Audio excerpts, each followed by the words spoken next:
Les ressorts de la croissance, on le sait, résident dans la connaissance. Concept flou, certes, mais qui signale que ce n'est plus exclusivement l'investissement en dur, dans les bâtiments et les machines, qui propulse la croissance.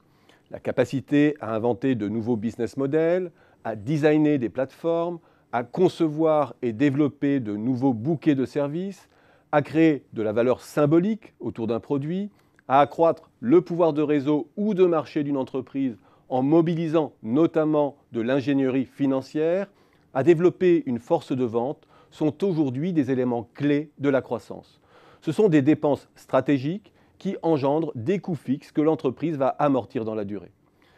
C'est pourtant toujours la FBCF que l'on scrute pour jauger l'effort d'investissement des entreprises. Le concept s'est élargi, il incorpore aujourd'hui de la R&D, des dépenses en logiciels, des droits de propriété intellectuelle, mais il est loin de couvrir encore tout le champ de l'immatériel.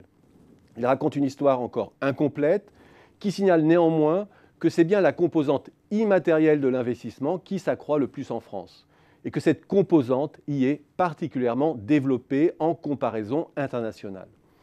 Si la performance française en matière d'investissement est plutôt favorable au plan européen, cela est dû précisément à cette zone incorporelle de l'investissement. Pour repérer le positionnement français en termes de capital humain, il nous faut néanmoins tâtonner et procéder par faisceau d'indices. L'indicateur le plus immédiat reste l'investissement en R&D.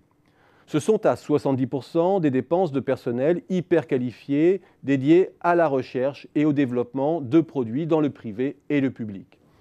Avec un tropisme technologique néanmoins, ce qui tente à sous-évaluer le potentiel créatif des économies de services, qui aboutit à deux constats connus. Un, que la France est en position médiane, insuffisamment en proue pour maintenir une position de leadership technologique. Et deux, que cela est largement dû à un effet de spécialisation et notamment au poids important des services, car à secteur identique, l'effort français est proche de celui de l'Allemagne. Si l'on veut cerner maintenant plus largement le potentiel d'innovation d'une économie, non plus seulement technologique, mais en débordant sur le champ des services, il nous faut regarder la structure des qualifications, soit à travers les diplômes, soit à travers les métiers. L'un comme l'autre sont des indicateurs qui comportent des limites, mais le croisement des deux est instructif.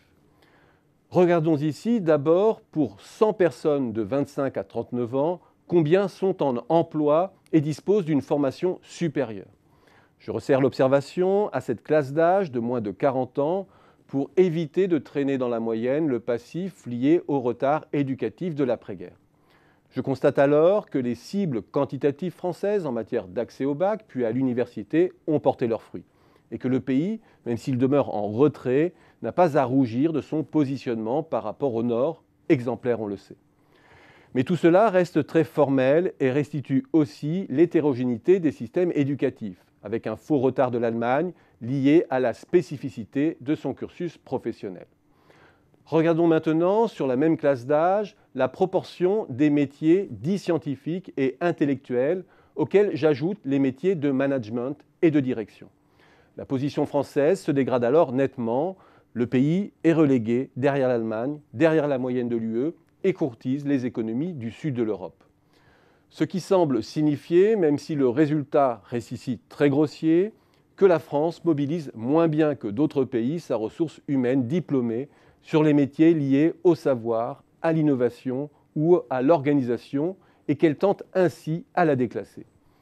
Il y a là une piste à creuser. On ne dispose pas de véritables études comparatives sur le déclassement des diplômes. Et c'est dommage, car si ce constat était confirmé, cela démontrerait que la vraie priorité française n'est pas de démultiplier les emplois de basse qualification par la baisse des charges pour résorber le chômage, mais au contraire de rehausser les qualifications pour réduire le déclassement et libérer les postes pour ceux qui sont le moins armés en termes de diplômes.